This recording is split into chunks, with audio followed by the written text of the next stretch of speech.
Assalamualaikum warahmatullahi wabarakatuh. Bertemu lagi kita di dalam siri video tips hartanah Aziz Ahmad. So hari ni apa saya nak cerita, saya nak berkongsi dengan anda tentang topik kita pada hari ini ialah kelayakan loan. Macam mana kita nak tahu kelayakan loan ya?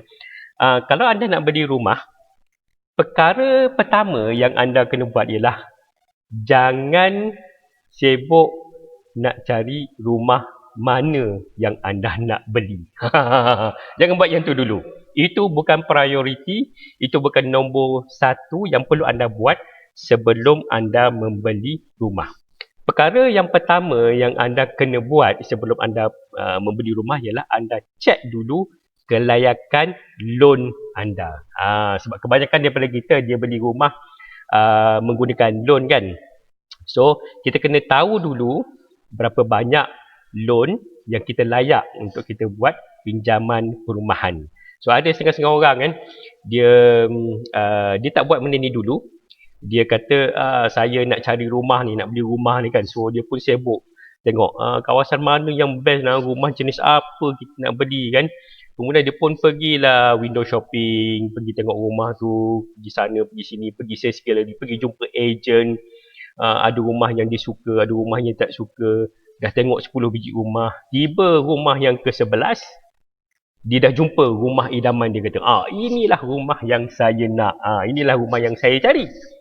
So dia pun bayar booking dan akhirnya selepas dia bayar booking, dia pun kena buat pinjaman. So dia pun mohon pinjaman daripada bank. So pergi ke bank, hantar borang permohonan semua sekali, dan akhirnya dia dapat tahu yang sebenarnya dia tidak layak untuk membuat loan rumah tersebut.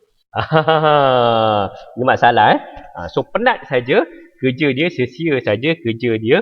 Dia duk cari-cari rumah, akhirnya baru dia tahu yang dia tidak layak untuk membuat loan, ataupun kelayakan dia tidak setinggi seperti harga rumah yang dia beli itu. Dia beli mungkin rumah tu harga dia 400,000, tapi rupa-rupanya dia baru tahu yang dia cuma layak untuk meminjam 300,000 sahaja.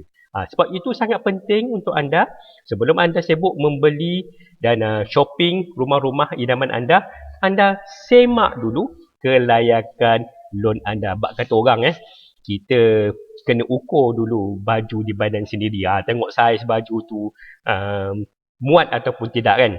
So kalau kita dah tahu kelayakan loan kita 300,000, janganlah kita susah-susah pening-pening mencari rumah yang harga lebih daripada 300,000. Nanti kalau kita jumpa rumah yang kita memang dah berkenan, tengok-tengok loan memang tak layak, memang tak boleh nak lepas, akhirnya kita akan kecewa.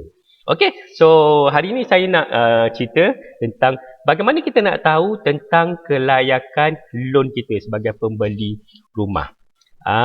So kalaulah anda pergi ke bank, bayangkan anda pergi ke bank dan anda merupakan seorang banker. Anda seorang banker. Sebelum bank ataupun banker itu memberi pinjaman kepada anda, dia mestilah nak kenal siapa anda. Alright? Katakanlah, bayangkan macam ni kita tengah jalan-jalan, tiba-tiba kita terserempak dengan satu orang yang kita tak kenal. Tiba-tiba dia entah siapa-siapa terserempak dengan kita. Dia kata, bang, boleh tak pinjamkan saya RM100? Tiba-tiba orang yang kita tak kenal minta pinjam kepada kita RM100. Agak-agaknya kan, anda nak bagi tak? Ini siapa pula ni tiba-tiba minta pinjam RM100 kan? Of course lah kita nak kenal dia kan. Dia ni siapa tiba-tiba minta pinjam daripada saya kan RM100? Dia kerja apa? Dia ni mampu tak bayar balik RM100 pada saya? So kita sebagai strangers, of course kita nak tahu siapa yang kita nak bagi pinjam ni kan. Dia mampu tak untuk bayar balik pinjaman dia kepada kita. Begitu juga dengan bank. Bank sama juga. Kalau kita nak meminjam daripada bank, bank pun akan bertanya kepada kita soalan yang sama. Ni siapa pula ni nak pinjam daripada bank ni kan? Awak berapa gaji awak? Awak layak ke tak untuk bayar balik pinjaman awak ni nanti? Dan boleh tunjukkan saya bukti yang awak ni memang akan bayar pinjaman awak. So itulah persoalan-persoalan yang bank akan tanya sebelum mereka meluluskan pinjaman kita. So bagaimana bank nak tahu?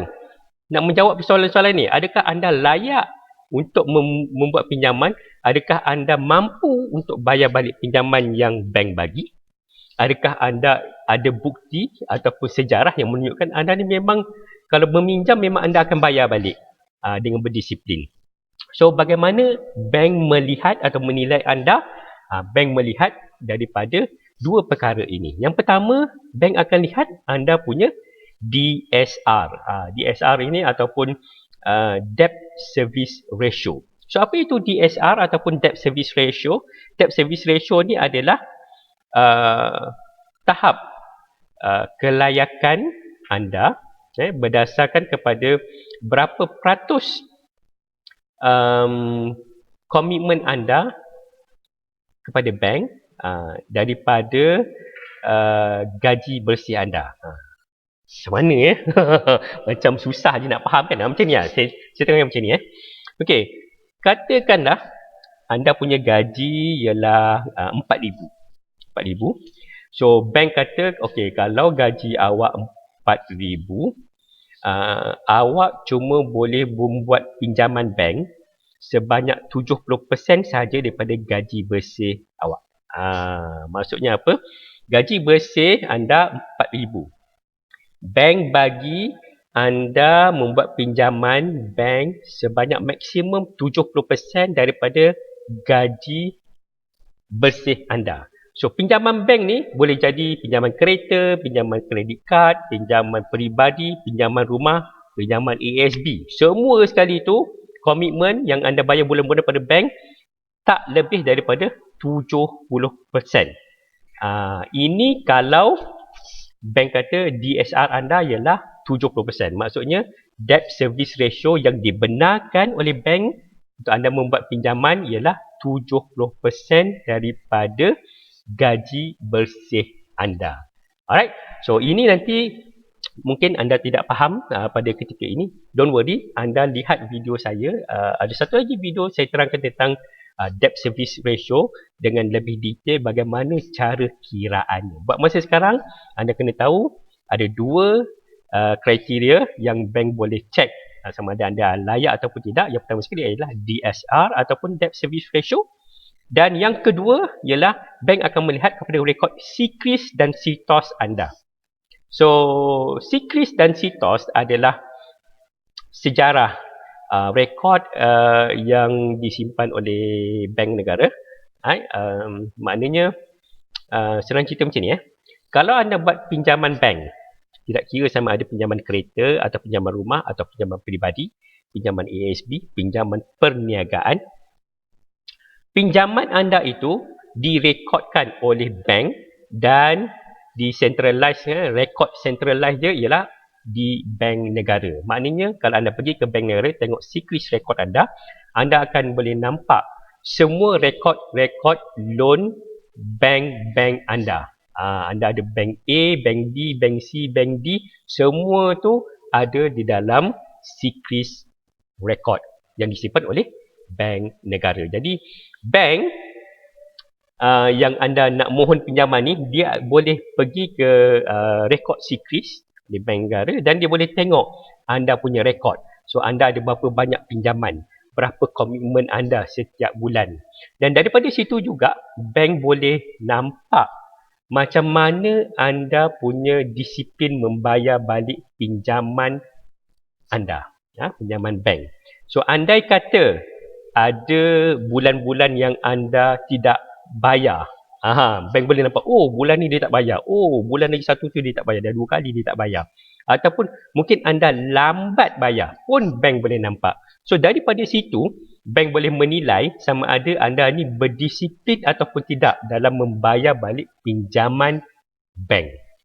Okey, so itu adalah rekod SECRIS. So SITOS macam mana pula? SITOS ini adalah rekod sama ada anda pernah diisytiharkan sebagai muflis ataupun anda pernah tak diambil tindakan mahkamah dari segi financial. So kalaulah ada pihak yang pernah menyaman anda dan anda ada kes mahkamah berkenaan dengan financial, so rekod itu termaktub di dalam CTOS. Jadi bank pun akan dapat, oh dia ni pernah ada masalah bankruptcy, dah jadi bankrupt, ataupun pernah disaman sebab tidak membuat bayaran balik pinjaman. Okay, so ini adalah dua perkara, dua benda, dua rekod yang bank boleh menilai sama ada anda ini layak untuk membuat pinjaman, sama ada anda ni adalah peminjam yang berdisiplin untuk membayar balik pinjaman bank ataupun sebaliknya. So daripada situ bank akan buat keputusan sama ada mereka bersetuju untuk memberi anda pinjaman ataupun tidak. So itu sahaja tips hartanah saya pada hari ini. Sehingga kita berjumpa lagi di dalam siri-siri video tips hartanah Aziz Ahmad akan datang. Jangan lupa untuk follow Facebook saya Aziz Ahmad. Sekian saja. Assalamualaikum warahmatullahi wabarakatuh. Bye.